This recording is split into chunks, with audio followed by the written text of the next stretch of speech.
নবদ্বীপ মহাশ্মশানে অবাক কাণ্ড।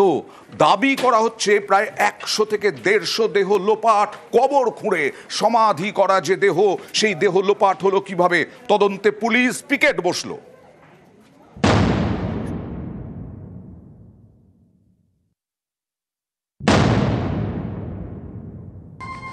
নবদ্বীপ শ্মশানে এখন এই মুহূর্তে দাঁড়িয়ে আছি। নবদ্বীপ শ্মশানে যাদেরকে সমাধি করা হচ্ছিল এতদিন, আমরা এর আগে অনেকবার শ্মশানে এসেছি, কিন্তু কখনো দেখিনি এই যে মানুষটাকে সমাধি করা হয়েছিল এখানে একজন মানুষকে, কিন্তু এই বডিটা তুলে নেওয়া হয়েছে। এইভাবে শ্মশানগুলো থেকে বডিগুলো নিয়ে এরা কি কঙ্কালের ব্যবসা করছে না কি করছে আমরা কিছুই জানি না।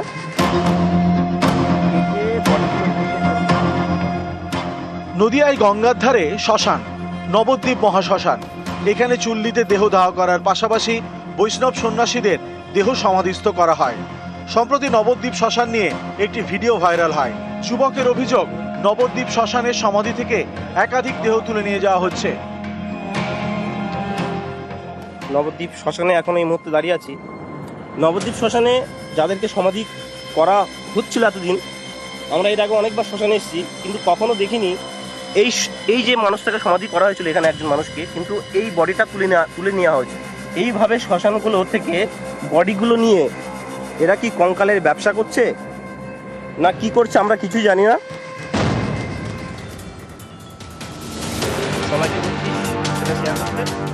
শ্মশান কর্তৃপক্ষের দাবি, নবদ্বীপ মহাশ্মশানের সমাধিস্থলে নতুন করে গর্ত খোঁড়া হয়েছে, কিন্তু কারা এই কাজ করেছে তারা জানেন না।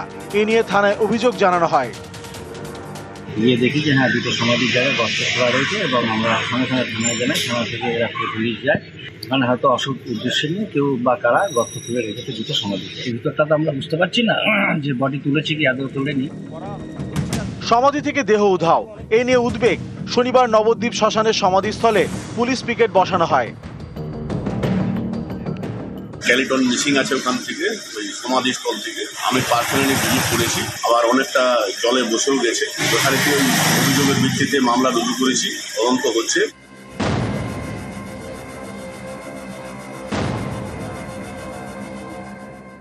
নিজেরা যদি ভাইরাল করে তো আমার তো কিছু করার নেই। আদৌ এই ঘটনা ঘটেনি। ওয়াল দেওয়া হচ্ছে চারিদিকে, ওয়াল করতে গিয়ে কিছু কিছু হাড় ফাড় এগুলি উঠেছে, কেস করা হচ্ছে, পুলিশ দেখছে।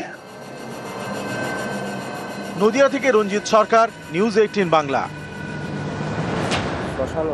সমাধিগুলো থেকে একটা পরিবারের সম্পত্তির কিছু অংশ দিতে হবে গ্রাম কমিটিকে, আর তা না হলে এক ঘরে প্রায় 3 মাস ধরে পটাশপুরে এক ঘরে এক পরিবার।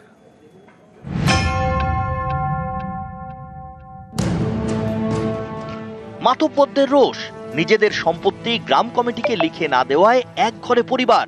পূর্ব মেদিনীপুরের পাঁশকুড়ার রাধাবল্লভপুরে চাঞ্চল্যকর অভিযোগ। রাধাবল্লভপুরের বাসিন্দা সঞ্জয় কালসা, 2 বিঘা জমির উপর এক চিলতে বাড়ি, এখানেই 6 জনকে নিয়ে সংসার। সঞ্জয়ের অভিযোগ, সম্প্রতি 1 কাঠা জমি লিখে দিতে বলে চাপ দেয় গ্রাম কমিটি, তাতে রাজি হননি সঞ্জয়। অভিযোগ, এরপরেই তাদের এক ঘরে করে দেওয়া হয়, এমনকি পরিবারের সদস্যদের মারধর করা হয় বলেও অভিযোগ। এরপর গত ফেব্রুয়ারি থেকে ঘর ছাড়া ওই পরিবার। অভিযোগ, মে মাসে বাড়ি ফেরার চেষ্টা করলে জোটে মারধর, খুনের হুমকিও দেওয়া হয়। এরপরেই পাঁশকুড়া থানায় লিখিত অভিযোগ জানায় কালসা পরিবার। আমাদের সম্পত্তি প্রায় এসে আমার দিকে সম্পত্তি লিখে দাও, এই যে এই দিকটা ছেড়ে দাও, হ্যাঁ, এরকম অভিযোগ বলে আমরা রাজি হইনি। আমার দিকে এসে হচ্ছে মারধর করে। ওই তারিখ থেকে আমরা ঘর ছাড়া, আমাদের প্রাণে মারার হুমকি দিয়েছে পাড়া আর গ্রামবাসী। ওকে আমরা গ্রাম ছাড়া করিনি। কেন যে পালিয়ে যায়, কেন যে আসে, আমরা কিছুই জানিনি। পারিবারিক সমস্যায় আমাদের দেশের লোক কেউ মাথায় গলানি। এবার দেশের লোক যদি কেউ বিপদে পড়ে, সামনাসামনি লোক কি কেউ আসবেনি বাবু? গ্রামের পক্ষ থেকে তো মা একদমই কেউ হাতই দেয়নি। বলিনি যে এখান থেকে পালিয়ে যায়, আমরা শুধু বলছি কি যে এই কেস কুসা কিংবা এই যে রুগীর খরচা এগুলা তোমাকে দিতে হবে। একটি পরিবারকে এক ঘরে করে রাখার অভিযোগ গ্রাম কমিটির বিরুদ্ধে। এ নিয়ে থানায় লিখিত অভিযোগ করা হয়েছে। তাতে পূর্ব মেদিনীপুরের তৃণমূল সভাপতি সুজিত রায় এবং স্থানীয় তৃণমূল নেতা কৃষ্ণপদ খানের নাম। এ নিয়ে চাপানুতোর তুঙ্গে। শুনেছি আমি, আমার নামে এফআইআর হয়েছে। বর্তমানে এখন যিনি জেলা সভাপতি আমাদের সুজিত রায়, ওনাকে কালিমালিপ্ত করার জন্য এটি বিজেপির চক্রান্ত। এই উদ্দেশ্য ওনারা কখনোই সফল হতে পারবেননি। ওনারা এইভাবেই মানুষকে বিভ্রান্ত করে তপ্ত করছে, এলাকায় বিশৃঙ্খলা সৃষ্টি করছে। ভারতীয় জনতা পার্টির সঙ্গে ওই পরিবারের কোনো রকম রাজনৈতিক কোনো সম্পর্ক নেই এবং বিজেপি এতে কোনো রকমভাবে যুক্ত নেই। যে পরিবার যে সমস্যার মধ্যে দীর্ঘ কয়েক মাস ধরে কাটিয়েছে, তার আইনত সাহায্য যাতে সে পায়, আইন যেভাবে ব্যবস্থা নেবে সেই ব্যবস্থাই যেন নেয়। মাতব্বরদের মাতব্বরীর জেরে ঘরছাড়া পরিবার চাইছেন পুলিশি পদক্ষেপ। তারা চাইছেন ঘরে ফিরতে। পাঁশকুড়া থেকে ক্যামেরায় সর্বানন্দ মিশ্রের সঙ্গে সুজিত ভৌমিক, নিউজ 18 বাংলা। এই আম নিয়েই দেওরের হাতে বৌদি খুন হয়েছিল, গলা কেটে ফেলেছিল দেওর। আর জমি বিবাদে বৌদির হাতে খুন হলো দেওর। আউশপালের ঘটনা,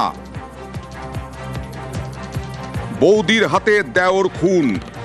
ঝাড়গ্রামের চন্দ্রীর আউশপালের ঘটনা, জঙ্গলে টেনে নিয়ে গিয়ে গলা কেটে খুন। এখানেও গলা কেটে খুন। গ্রেফতার বৌদি সহ 2 এখনো অধরা মহিলার এক ছেলে। রাত্রে 10:30 নাগাদ আমার কাছে ফোন আসে, ভাই ফোন করে ছোটো ভাইকে এভাবে খুন করা হয়েছে। ছেলের ছেলে ভাইপো হয় সম্পর্কে, আমাদেরও সম্পর্ক ভাইপো এবং বৌদি, 3 জনের জনকে বয়ে নিয়ে যায় এবং কিছু দূরে গিয়ে ওখানে তাকে ধারালো অস্ত্র দিয়ে মেরে খুন করে দেয় এবং দেহটাকে লোপাট করার চেষ্টা করেছিল। কিছুদিন আগে আমাকে বলেও ছিল যে একটা জমি সংক্রান্ত বিষয়ে ওদের একটা বিবাদ ছিল, ওটা মৌখিক হতো, মুখে মুখে হতো। কোনোদিন এরকম একটা নিজের ভাইপোর সঙ্গে ঝগড়া হবে এরকম একটা সেরকম পরিস্থিতি ছিল না। আর দেগঙ্গার খবর দেখুন। দেগঙ্গায় ভেড়ির লিজ নিয়ে দুপক্ষের সংঘর্ষ, ধুন্ধুমার, বেশ কয়েকজন আহত। কথা বলবো একটু, তার আগে দেখাবো, তার আগে দেখুন একটু অ্যাম্বিয়েন্সটা।